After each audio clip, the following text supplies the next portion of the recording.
بسم اللہ الرحمن الرحیم۔ محترم طلباء کرام، امید ہے آپ سب خیریت سے ہوں گے۔ آج کلاس نہم میں ہمارا پہلا سبق ہے قرآن مجید کی تدوین اور اس کی حفاظت۔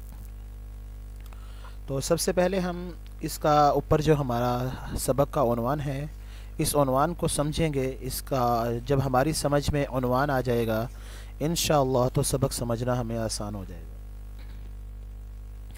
تو قرآن مجید کی تدوین کا مطلب ہوتا ہے جمع کرنا، اکٹھا کرنا یا اس کو لکھنا اور اس کی حفاظت۔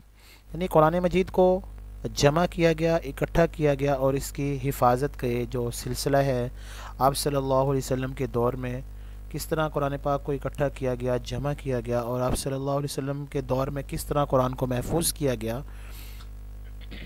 آپ صلی اللہ علیہ وسلم کا دور اور آپ صلی اللہ علیہ وسلم کے بعد صحابہ کے دور میں قرآن مجید کو کیسے لکھا گیا، کیسے جمع کیا گیا اور کیسے اس کی حفاظت کی گئی، آج ان دو چیزوں کو ہم اس سبق کے اندر پڑھیں گے۔ تو ہم دیکھتے ہیں اپنے پیراگراف کی طرف۔ ہمارے پاس یہ لفظ قرآن قراءتن سے نکلا ہے، جس کے معنی ہے پڑھنے کے ہیں۔ چونکہ قرآن مجید ایسی واحد کتاب ہے جو دنیا میں سب سے زیادہ پڑھی جاتی ہے، اس لیے اسے قرآن کہا جاتا ہے۔ قرآن مجید اللہ تعالیٰ کی آخری کتاب ہے جو اس نے اپنے پیارے آخری نبی حضرت محمد صلی اللہ علیہ وسلم پر نازل فرمائی۔ یہ اللہ تعالیٰ کا کلام ہے جو اللہ تعالیٰ کے مقرب فرشتے حضرت جبرائیل علیہ السلام کے ذریعے سے نازل ہوا۔ قرآن مجید کو اللہ تعالیٰ نے تقریباً 23 سال کے عرصے میں آہستہ آہستہ حالات و واقعات ضرورت کے مطابق نازل فرمایا۔ یہ کتاب قیامت تک آنے والے انسانوں کے لیے رشد و ہدایت اور رہنمائی کا ذریعہ ہے۔ جی دیکھیں، اب ہمارا یہ جو پہلا ہے نا لفظ قرآن قراءتن سے نکلا ہے، اس کے یہاں پہ مطلب کئی ہمارے لیے جو ایڈیشنل سوال بن سکتے ہیں کہ قرآن پاک کا جو ہے مطلب کیا ہے، یا قرآن پاک کو قرآن کیوں کہا جاتا ہے، یا قرآن کی وجہ تسمیہ کیا ہے۔ تو ہم اس کا یہ جواب یہاں پر دے سکتے ہیں کہ جس کو لفظ قرآن قراءتن سے نکلا ہے یہاں سے لے کر یہاں تک۔ اب یہ قرآن مجید کا مختصر سا تعارف ہے۔ قرآن کو قرآن کیوں کہا جاتا ہے، قرآن کس کی کتاب ہے اور کون سی کتاب ہے اور کس پر نازل ہوئی، کیسے نازل ہوئی، کتنے عرصے میں نازل ہوئی، یہ مختصر سے سوالات ہمارے بن سکتے ہیں۔ اور ہماری کتاب کے اندر جو پہلا ہمارا سوال دیا گیا ہے، قرآن مجید کا مختصر سا تعارف بیان کریں، تو یہ قرآن پاک کا جو کیا ہوا ہے ہائی لائٹ کیا ہوا ہے، تو یہ قرآن مجید کا تعارف ہے۔ اور یہ قرآن مجید کا معجزہ ہے کہ اسے پڑھنے والا اکتاہٹ کا شکار نہیں ہوتا، یعنی اور بلکہ اسے ہر لمحہ نئی لذت اور جو ہے سرور حاصل ہوتا ہے۔ یعنی قرآن کو انسان جتنا بھی پڑھنے والا قرآن سے اکتاتا نہیں ہے، بلکہ اس کو اطمینان اور سکون نصیب ہوتا ہے۔ اور قرآن کو پڑھنے والے جتنا زیادہ اس کو پڑھتے ہیں اتنی ہی زیادہ اس کو اس میں جو ہے مزہ آتا ہے، اتنی ہی زیادہ اسے خوشی ملتی ہے۔ اب یہ تو قرآن مجید کا مختصر تعارف تھا۔ اب آگے اس کے اندر دوسری جو چیز ہے، محفوظ ترین کتاب۔ تو یہ دیکھیں، قرآن مجید کی حقانیت، یعنی اس کے حقانیت کا مطلب ہوتا ہے اس کے سچ ہونے کی دلیل یہ ہے، سچے ہونے کی دلیل یہ ہے کہ اس کا ایک ایک حرف 14 صدیاں گزرنے کے باوجود بھی محفوظ ہے۔ قرآن مجید کے الفاظ کی طرح اس میں بیان کی گئی معلومات بھی قرآن مجید کے اعجاز کی دلیل ہیں۔ اچھا، اعجاز کا مطلب ہوتا ہے یہ جو ہے کیا نام ہے، مطلب بے مثل، بے انتہا، ٹھیک ہے نا۔ اب سورت بنی اسرائیل کی جیسے آیت ہے نا، جو ہے تمام، جس میں اس کا مفہوم ہے کہ تمام انس و جن بھی جمع ہو جائیں تو قرآن کی مثل نہیں لا سکتے۔ اعجاز کا مطلب اصل میں یہ، جب قرآن کافروں کے سامنے نا قرآن کو تلاوت کیا جاتا تو کافر کہتے تھے یہ تو پہلے لوگوں کی قصے کہانیاں ہیں، ایسا تو ہم بھی بنا سکتے ہیں۔ تو اس وقت ان کو مطلب اس بات کا دعوت دی گئی، کل فاتو بصورت من مثلی، اگر تم واقعی اپنی اس بات میں سچے ہو تو اس کی مثل ایک آیت ہی بنا کر لے آؤ، ایک صورت ہی بنا کر لے آؤ چھوٹی سی، تو کیا نام ہے۔ لیکن کافر جب قرآن کے مخالفوں کو اس کی دعوت دی گئی تو وہ اس کے مثل بنا کر نہ لا سکے، تو یہی قرآن پاک کا اعجاز ہے کہ یہ بے مثل ہے، اس کے جیسا کوئی نہیں۔ تو قرآن مجید دنیا کی وہ واحد کتاب ہے جو آج تک اسی طرح محفوظ ہے جس طرح نازل ہوئی تھی۔ قرآن مجید قیامت تک آنے والے انسانوں کے لیے ہدایت اور رہنمائی کا ذریعہ ہے، چنانچہ اللہ تعالیٰ نے اس کی حفاظت کا ذمہ لیتے ہوئے ارشاد فرمایا، انا نحن نزلنا الذکر و انا لہ لحافظون، ہم نے اس قرآن کو نازل کیا اور ہم ہی اس کی حفاظت کرنے والے ہیں۔ تو یہ آپ کا جو ہے دوسرے مطلب جو ہے کہ سوال کا جواب ہے۔ یہاں پر یہ سوال بن سکتا، تیسرا سوال جو ہے قرآن مجید کی قیامت تک کے لیے محفوظ ہونے کی وجہ بیان کریں۔ تو قرآن پاک کی محفوظ ہونے کی وجہ یہ ہے کہ اس کی حفاظت کا ذمہ کس نے لیا ہے؟ اللہ تعالیٰ نے لیا ہے۔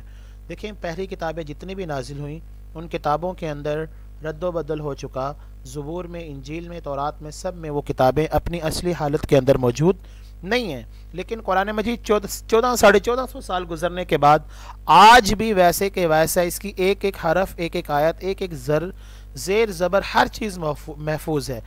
یہی اس کی مطلب حقانیت بھی ہے، اور اس کی یہ بھی وجہ ہے کہ اللہ نے جب اس کا قرآن میں واضح بتا دیا کہ میں نے حفاظت کا ذمہ لیا ہے، تو یہ اس لیے قرآن آج ہمارے پاس محفوظ ہے۔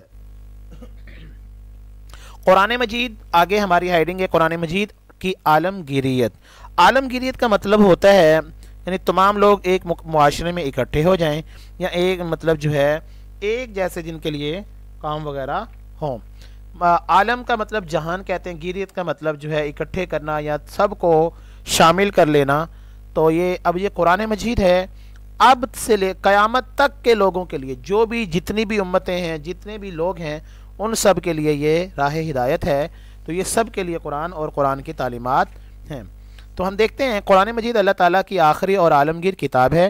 جس طرح نبی کریم صلی اللہ علیہ وسلم اللہ تعالیٰ کے آخری نبی اور آپ کی رسالت تمام جہانوں کے لیے ہے، اسی طرح آپ پر نازل ہونے والی کتاب بھی تمام بنی نوع انسان کے لیے رشد و ہدایت کا سرچشمہ ہے۔ قرآن مجید کسی خاص قوم یا وقت کے لیے نہیں بلکہ قیامت تک کے تمام انسانوں کے لیے رہنمائی کا ذریعہ ہے۔ اب یہ آپ کے پاس جو ہے قرآن مجید کی جو ہدایت یہاں سے شروع ہو رہا ہے، آپ کا دوسرا جو شورٹ سوال ہے، قرآن مجید کی ایک عالمگیر کتاب ہے، اس کی وضاحت کریں۔ تو یہ اس طرح وضاحت ہے کہ یہ قرآن مجید تمام جہانوں کے لیے ہے، اور جو ہے یہ کسی خاص قوم یا وقت کے لیے نہیں بلکہ قیامت تک کے لوگوں کے لیے ہے۔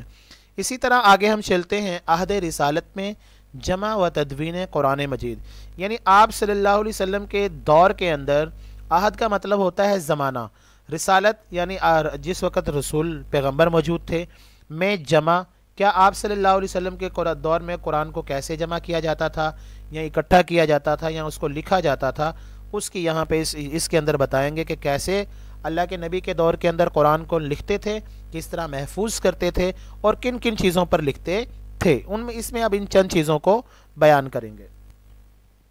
نبی کریم صلی اللہ علیہ وسلم کی حیات طیبہ میں ہی اکثر صحابہ کو قرآن مجید زبانی یاد تھا، یہ بھی ایک اس کے جمع کرنے کی یعنی محفوظ ہونے کی ایک دلیل ہے۔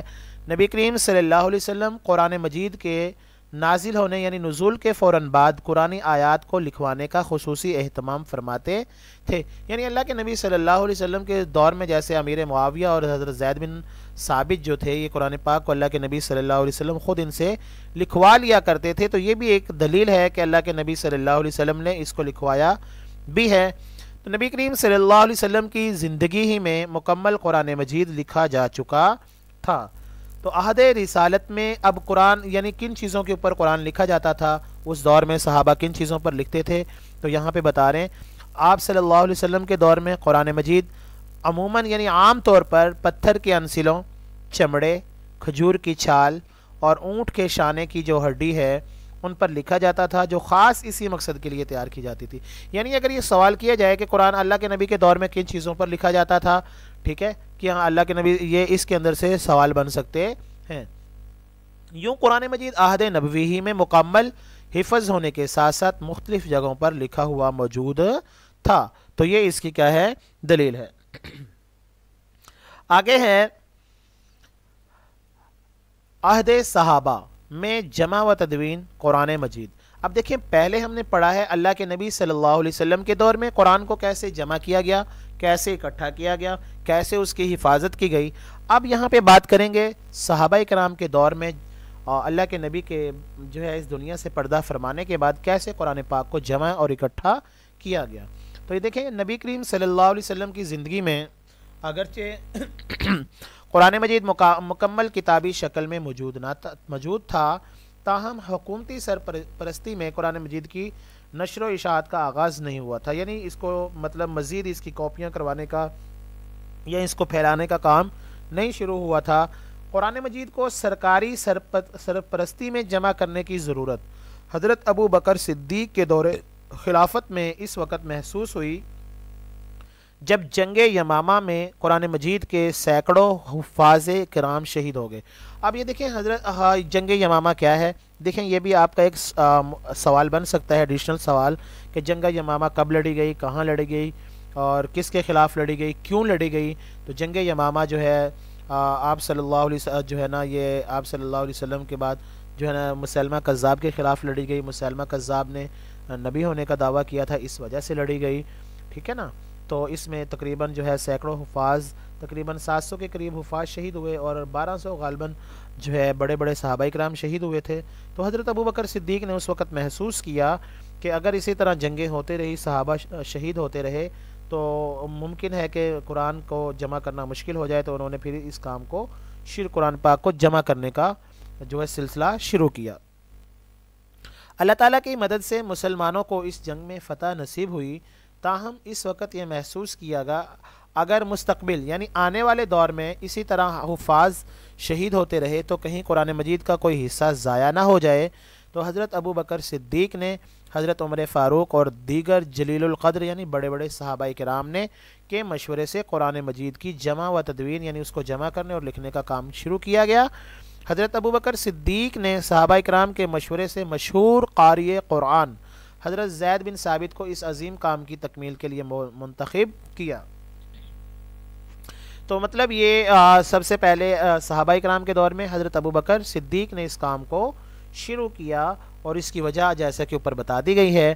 آگے حضرت اب ذمہ داری کس کی لگی کہ حضرت زید بن ثابت عہد رسالت میں یعنی اللہ کے نبی صلی اللہ علیہ وسلم کے دور میں وحی کو لکھا کرتے تھے، اس کا کام سر انجام دیا کرتے تھے۔ تو حضرت زید بن ثابت کی سربراہی میں قائم کمیٹی نے مسلسل اور انتہائی محنت سے قرآن مجید کو ایک مصحف یعنی کتابی شکل کے اندر جمع کر لیا۔ قرآن مجید کا یہ نسخہ حضرت ابو بکر صدیق رضی اللہ تعالیٰ عنہ کے پاس موجود رہا، جو آپ کے بعد وفات کے بعد حضرت عمر فاروق کو منتقل ہوا، اور حضرت عمر فاروق کی شہادت کے بعد ام المومنین حضرت حفصہ رضی اللہ تعالیٰ عنہ کے تحویل یعنی ان کے پاس آ گیا، اور حضرت عثمان کے عہد خلافت میں جب مختلف قرأتوں اور لہجوں میں قرآن مجید کی تلاوت پر اختلاف پیدا ہوا تو انہوں نے ام المومنین حضرت حفصہ کے نسخے کی مختلف نقلیں تیار کر کے مختلف صوبوں کو بھجوا دی اور سب مسلمانوں کو ایک قرأت پر متحد کیا۔ مطلب اس پیراگراف کا سارا جو ہے طلباء اکرام خلاصہ یہ ہے کہ جب حضرت ابو بکر صدیق نے یہ محسوس کیا کہ اب جو ہے صحابہ اکرام اگر اسی طرح شہید ہوتے رہے تو قرآن کہیں ضائع نہ ہو جائے، تو انہوں نے حضرت زید بن ثابت کی سربراہی میں یہ کام شروع کیا اور اس وقت قرآن پاک کو جمع کیا گیا، اور اللہ کے حضرت ابو بکر صدیق نے وہ اپنے پاس رکھ لیا۔ آپ کے اس دنیا سے جانے کے بعد وہ حضرت عمر یعنی ثانی خلیفہ حضرت عمر فاروق رضی اللہ تعالیٰ عنہ کے پاس آ گیا، ان کے بعد جو ہے ان کی بیٹی کے پاس حضرت حفصہ کے پاس، پھر جب ان کے بعد تیسرے خلیفہ حضرت عثمان غنی آئے تو انہوں نے جب دیکھا کہ لوگ مختلف لہجوں میں مختلف قرأتوں میں قرآن کو پڑھ رہے ہیں تو انہوں نے کیا کیا کہ انہوں نے حضرت حفصہ سے جو نسخہ حضرت ابو بکر صدیق نے تیار کروایا تھا اس کو لے کر اس کی ایک نقلیاں تیار کر کے جتنی بھی صوبائی ریاستیں تھیں یا حکومتیں تھیں ان کو بھیجی۔ اس طرح جو ہے عرب میں جو اختلاف مطلب مختلف لہجوں پہ قرآن پڑھ رہے تھے سب کو ایک لہجے کے اوپر کیا کیا، جمع کیا۔ تو اس طرح حضرت جو ہے عثمان غنی رضی اللہ تعالیٰ عنہ نے سب کو ایک قرأت کے اوپر جمع کیا۔ تو محترم طلباء کرام ہمارا جو ہے لونگ جو سوال ہے نا عہد صحابہ یہ یہاں سے لے کر یہاں تک ہے، اس کو ہم اپنے انداز کے اندر جیسے میں نے آپ کو مختصراً جو ہے اس کی جو ہے وضاحت کی ہے اس طرح اپنے الفاظ میں لکھ دیجئے گا۔ ہم آتے ہیں MCQs کی طرف۔ لفظ قرآن کا معنی ہے کثرت سے پڑھی جانے والی کتاب، جیسے کہ ٹک کیا جا چکا ہے۔ اس کے بعد آتا ہے تمام مسلمانوں کو ایک قرأت اور لہجے پر متفق کرنے والی شخصیت حضرت عثمان غنی ہے۔ قرآن مجید کہ حفاظ کرام کی کثیر تعداد شہید ہوئی کہاں پر؟ جنگ یمامہ میں۔ اور اسی طرح حکومتی سرپرستی میں حضرت ابو بکر صدیق کی طرف سے قرآن مجید کی جمع تدوین کے لیے سربراہ مقرر کیے گئے حضرت زید بن ثابت، اور حضرت ابو بکر صدیق کے دور میں جمع کیا جانے والا قرآن مجید کا نسخہ موجود تھا حضرت حفصہ کے پاس۔ اب یہ آپ کے مختصر سوالات ہیں، جیسے کہ تعارف میں نے آپ کو بتا دیا ہے، قرآن مجید ایک عالمگیر کتاب ہے یہ بھی بتا دیا ہے، قرآن مجید کی قیامت کے تک کے محفوظ ہونے کی وجہ بیان کریں، وہ قرآن کی آیت انا نحن نزلنا الذکر، قرآن مجید کا اعجاز یہ بھی آپ کو وہاں پہ بتا دیا ہے۔ دوبارہ سے یہاں پہ بتا دیتے ہیں کہ قرآن کے مخالف کافروں کو جب اس بات کی دعوت دی گئی کہ اگر جو ہے تم اس قرآن کی کسی ایک چھوٹی سی آیت یا سورت کی مثل کوئی بنا کر لے آؤ تو وہ اس کے جو ہے مثل نہ بنا کر لا سکے، بنانے سے وہ عاجز رہے۔ یہی قرآن کا اعجاز ہے کہ قرآن اللہ کی کتاب ہے، کسی بندے کا کلام نہیں ہے۔ عہد رسالت میں تدوین قرآن مجید کی وضاحت کریں، یہ آپ اوپر پیراگراف کے اندر کر چکے ہیں، اور اسی جیسے اللہ کے نبی کے دور میں صحابہ اکرام زبانی یاد کرتے تھے اور اس کو لکھ لیتے تھے، اور اسی طرح یہ جو ہے آپ کا لانگ سوال عہد صحابہ والا جو میں نے آپ کو بتا دیا ہے۔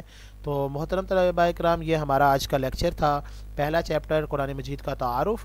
امید کرتا ہوں تمام طلباء اکرام نے اچھے سے اس کو سمجھ لیا ہے۔ کوئی بات اگر کسی طالب علم کو سمجھ نہیں آتی یا کوئی ہماری اصلاح کرنا چاہتا ہے کہ سر اس میں کسی اور مزید جو ہے آگے اس کو بڑھانے کی گنجائش ہو تو وہ مزید ہمیں بتائے تاکہ اس کو مزید بہتر کیا جا سکے۔